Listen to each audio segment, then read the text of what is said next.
एक समय की बात है, उत्तराखंड के बसमलपुर गांव में हरिचरण अपनी पत्नी प्रमिला और बेटे भव्य के साथ एक झोपड़ी में रहता था। हरिचरण बढ़ाई था, दिन रात मेहनत करता, लेकिन कमाई इतनी नहीं होती कि परिवार आराम से जी सके। भव्य छोटा था और अक्सर बीमार रहता था। माँ प्रमिला हर रोज मंदिर जाकर भगवान से उसके लिए प्रार्थना करती। एक दिन गांव में खबर फैली कि जंगल में एक साधु पिछले 6 महीने से ध्यान में लीन है। कहते थे वो साधु न खा रहे हैं न पी रहे हैं और उनके पास जाते ही हवा तक रुक जाती है। हरिचरण को जिज्ञासा हुई। वह अपने बेटे भव्य को लेकर एक दिन उस जंगल की ओर चल पड़ा। जैसे ही वे पहुंचे, दूर एक चट्टान पर एक दिव्य साधु ध्यान में लीन दिखे। शांत, तेजस्वी और स्थिर। पंछी उनके आसपास मंडरा रहे थे, तितलियां उड़ रही थीं, लेकिन कोई भी उन्हें छूने की हिम्मत नहीं कर रहा था। हरिचरण ने साहस कर प्रणाम किया। साधु ने आंखें खोली, जैसे आत्मा तक देख ले। साधु बोले, बोलो वत्स। हरिचरण ने अपने बेटे की बीमारी और गरीबी की कहानी सुना दी। साधु ने ध्यान लगाया, फिर एक पीतल की डिब्बी दी जिसमें सूखी तुलसी की पत्तियां थीं। बोले, हर सुबह सूरज उगने से पहले एक पत्ती देना, पर इसे किसी को दिखाना मत।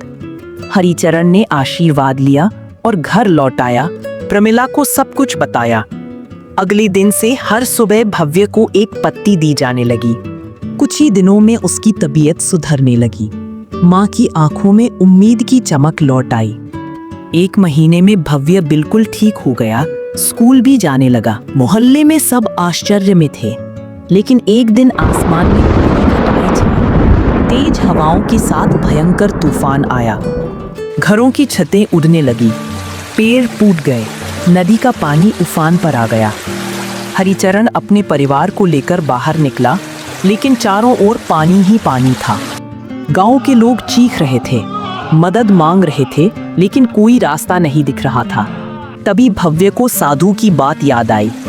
उसने वो डिब्बी उठाई जिसमें 2 पत्तियां बची थी। उसने एक पत्ती खुद पर और एक माँ बाप को दी और बोला, ओम नमः तपस्विने। अचानक तेज हवाएं थमने लगी, पानी पीछे हटने लगा, जैसे किसी शक्ति ने सब कुछ रोक दिया हो। गांव के लोग चुपचाप सब देख रहे थे, डर और चमत्कार के बीच खड़े थे। अगले दिन हरिचरण, प्रमिला और भव्य फिर उसी जंगल में पहुंचे, लेकिन वहां अब कोई साधु नहीं था। उस चट्टान के पास अब हरी हरी तुलसी की पत्तियां खुद उगाई थी, जैसे प्रकृति ने उसे पूजा हो। हरिचरण ने हाथ जोड़कर कहा, जहां विश्वास है वहां साधु की शक्ति सदा रहती है। साधु के जाने के बाद गांव में भव्य को लोग चमत्कारी बच्चा कहने लगे। कुछ तो उसे देवता मानने लगे। लोग रोज उसके घर तुलसी के पत्तों की भीख मांगने आने लगे। बीमारी और दुख से परेशान लोग लाइन लगाते।